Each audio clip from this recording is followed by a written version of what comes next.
اسلام کی شوکت چاہتا ہوں، اسلام کی عظمت چاہتا ہوں، اللہ یہ دو میں سے کسی ایک کو منتخب کر کے مجھ محمد کے پاس بھیج دینا تاکہ اسلام میں بہار آ جائے، اسلام بلند ہو جائے، اسلام میں شوکت آ جائے، اسلام پھیلنا شروع ہو جائے، اسلام دنیا میں حکمرانی کرنے لگے۔ اللہ کے رسول صلی اللہ علیہ وسلم نے رب سے دعا کی ہے، دو افراد کو اللہ کے حضور پیش کر دیا ہے، اللہ ان دونوں میں سے جو تو چاہتا ہے اور وہ اسلام کے لیے مفید بن جائے، اسلام کے لیے عظیم بن جائے، اسلام کے لیے بلندی کا اشارہ بن جائے، اللہ اس کو مجھ محمد کے پاس بھیج دے۔ ساری دنیا جانتی ہے کہ رب تعالیٰ نے جس کو اسلام کی بلندی بنایا، شوکت بنایا، عظمت بنایا اور اپنے محبوب صلی اللہ علیہ وسلم کی دعا اور مراد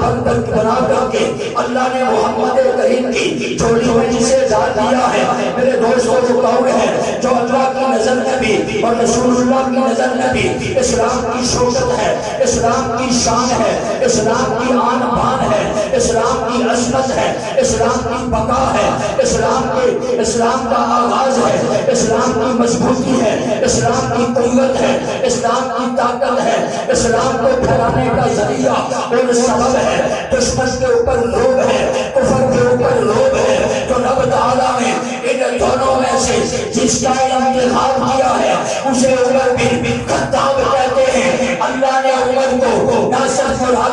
رسول بنا کر کے بھیج دیا ہے بلکہ عمر کو اللہ رب العزت نے اسلام